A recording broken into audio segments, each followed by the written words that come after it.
C'est à Belgorod, on va y rester avec vous Ludovic Defoucauld. Bonjour Ludovic. Bonjour. Pour comprendre ce qu'il se joue à Belgorod, qui est en territoire russe, est-ce que la guerre ne se jouerait pas un peu aussi autour de Belgorod? Effectivement, Belgorod, on est en Russie. On est à 35 km au nord des frontières ukrainiennes. Si on trace une ligne droite, on est à 70 km à peu près au nord de la grande ville ukrainienne de Kharkiv. Et c'est une ville russe qui est aujourd'hui doublement ciblée. D'abord par des bombardements ukrainiens. On va le voir sur cette petite carte, hein, voilà, avec cette ville en banlieue, un Razmounier, qui a été frappée hier par un bombardement ukrainien.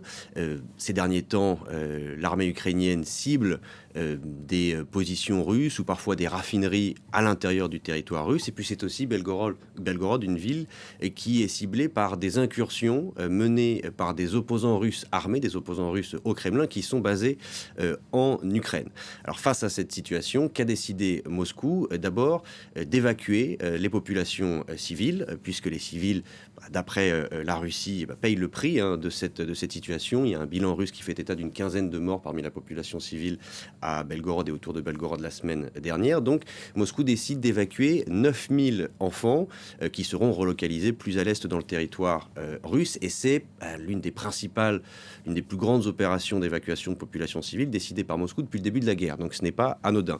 Et puis, en plus de cette opération d'évacuation, Moscou lance l'idée de création d'une zone tampon au sud de Belgorod, le long de la frontière ukrainienne. On va écouter Dimitri Peskov, c'est le porte-parole du Kremlin.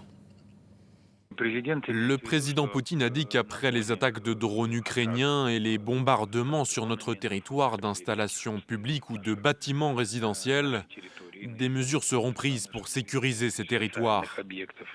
Ils ne peuvent être sécurisés qu'en créant un couloir, une sorte de zone tampon, pour que les armes que l'ennemi utilise pour nous frapper restent hors de portée. Voilà, évidemment, les forces russes utilisent l'argument des civils touchés pas par hasard. Quel est l'intérêt stratégique pour les Ukrainiens de frapper à l'intérieur du territoire russe alors que le front se trouve bien au sud? Effectivement, il y a une intention ukrainienne, c'est très clair maintenant depuis certains temps, d'aller frapper au-delà de la ligne de front, une ligne de front qui n'a pratiquement pas bougé ces derniers mois. Pourquoi? Il y a peut-être trois raisons principales. D'abord, je vous l'ai dit tout à l'heure, Belgorod en particulier est aussi visé par des incursions d'opposants russes au Kremlin. Donc il y a peut-être un effet d'opportunité pour l'Ukraine d'accroître en particulier la pression et de déstabiliser les zones frontalières, d'accroître la pression sur Vladimir Poutine, en particulier sur cette ville. L'Ukraine, qui a un problème de munitions, qui est en manque d'hommes, cherche aussi à forcer les Russes à défendre des positions au-delà de la ligne de front pour alléger la pression justement sur l'Ukraine, sur la ligne de front, une ligne de front fragilisée du fait du manque d'hommes et du manque de munitions de la part de l'Ukraine.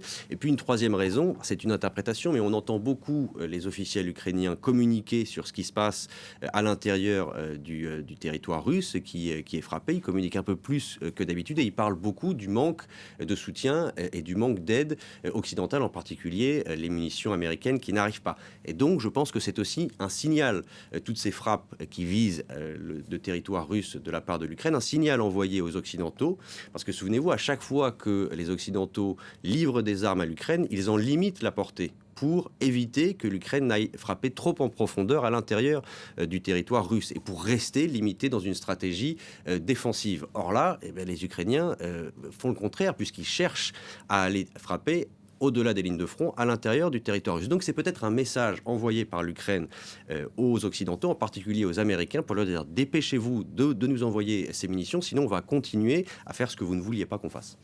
Merci beaucoup Ludovic Defoucauld pour ce décryptage.